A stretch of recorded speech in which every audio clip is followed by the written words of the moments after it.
자, 마지막.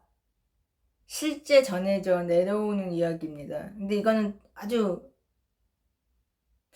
간단하게 그냥 설명을 드릴 것 같아요. 아무튼 제가 알고 있었던 게 엄청 틀려짐으로 인해서 저는 진짜 혼동 그 자체였습니다. 그러니까 아마 제가 이제 저의 이제 방어를 하자면 변명이지만 해석 오류였다. 저는 그렇게 합리화하고 싶습니다. 근데 제가 알고 있었던 내용은 아니었다. 자, 실제 전해져 내려오는 이야기는 공친왕의 생모가 아니었고 황풍제의 생모였다는 겁니다. 그리고 황풍제 생모가 병사한 게 아니라 독살당한 거였다. 자, 그러니까 처음에 말씀드렸죠. 황풍제의 생모는 호전성 황후라고 합니다. 이 인물은 도광제가 엄청 총애했던 후궁 중에 한 명이었어요. 사실 아까 또 말씀드렸지만 계속 똑같은 말이지만 황풍제는 적자가 아닙니다.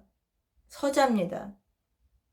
그러니까 적장자가 아니에요. 그래서 황태자가 될 수 없는 인물입니다. 하지만 그 당시에 적자도 없었고 장자도 없었기 때문에 서자 중에 제일 장자에 속하였던 황풍제가 황태자도 책봉이 됩니다.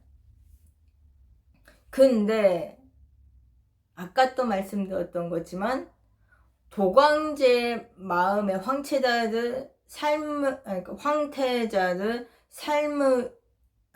책봉을 하려고 했던 인물은 황풍제가 아니었다는 거죠.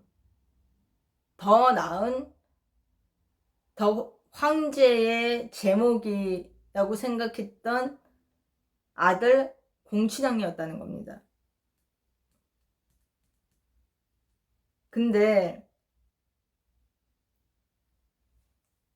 이 후전성 황후, 그러니까 황풍제의 생모가 되는 이 양반이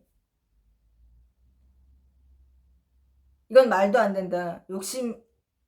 이거는 내 아들이 황태자가 돼야 할 아이인데 저 공친왕이라는 놈이 안 되지. 저놈을 죽여버리자 라고 이제 생각을 한 거예요. 그래서 이번에 공친왕이 좋아하는 음식을 에다가 독을 탔다는 겁니다. 근데 사실 죄송합니다. 호전성 황후와 그러니까 황풍제의 생모, 그다가 공친왕의 생모가 사이는 좋았다고 해요. 그리고 아들들도 사이가 좋았고요. 근데 이것으로 인해서 조금 사이가 벌어졌죠. 근데 이 공친왕 생모가 조금 순진했던 인물이었는지는 모르지만 조금 착했나 봐요. 그리고 이 황풍제의 생모도 조금 따랐던 모양입니다. 그래서 황풍제의 생모가 이 공친왕의 생모에게 좀 다른 일을 시켰대요. 그러니까 이제 그 아들이 독약을 탄 음식을 먹을 때 거기에 이제 조금 멀리 떨어지게 한 거예요.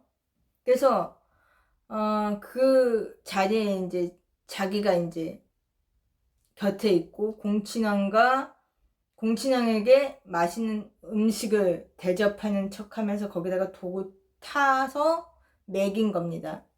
그래서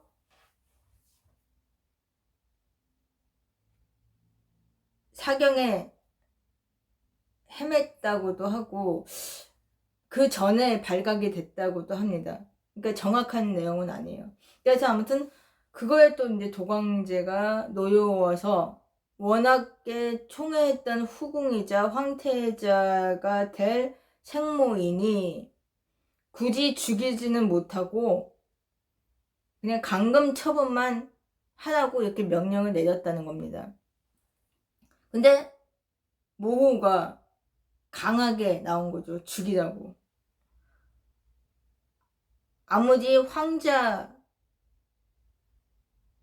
그러니까 서자여도 황자인데 어떻게 황자를 죽이려고 했느냐. 이거는 황제 너에게 도전한 거다. 이거는 뭐 죽여야 한다. 무조건 용서할 수 없다. 이렇게 이제 강하게 나온 거죠. 그러니 어쩔 수 없이 이 도광제가 자기가 그렇게 총애했고 또 자기의 아들의 어머니가 되는 이 여인을 독살을 할 수밖에 없었다는 겁니다. 근데 이거는 그냥 이제 전해 내려오는 이야기이고요. 원래는 병사였다고 합니다. 그러니까 병으로 세상을 떠난 거예요. 근데 이 이야기가 왜 이렇게 전해져 내려왔을까? 뭔가 이유가 있었겠죠. 원인과 이유가 있었겠죠. 근데 제 생각에 이 황풍제가 나중에 즉위를 하게 됩니다. 그 여전히 공친왕 생모는 그때 생전에 있었던 걸로 있어요. 그러니까 뭐 오래 살진 않았고요. 황풍제 초창기 때까지는 살아 있었다는 겁니다. 근데 이제 워낙에 황풍제가 그녀에게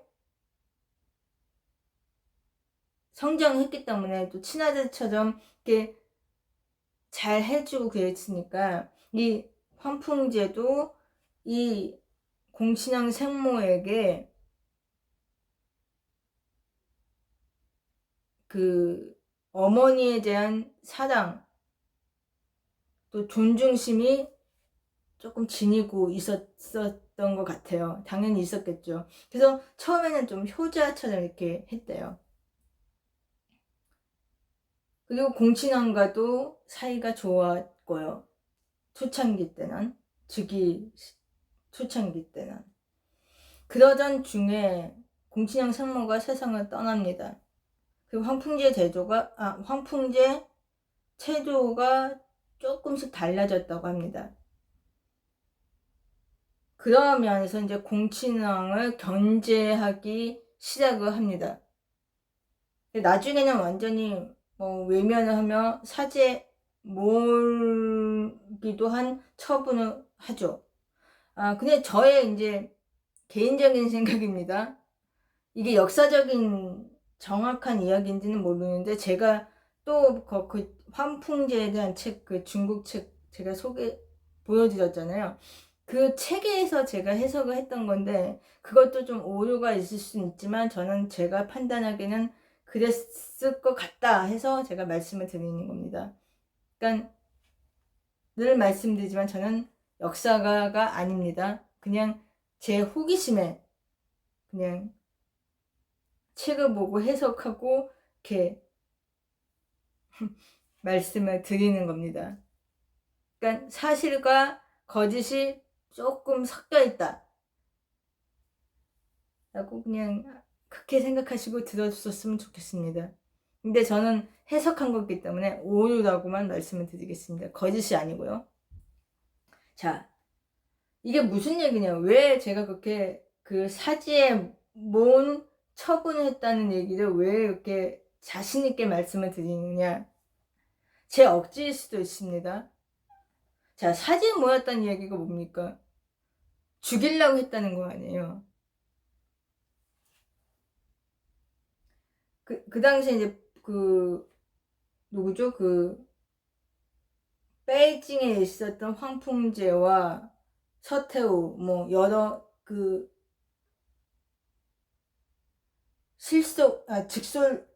식솔들이 있었잖아요.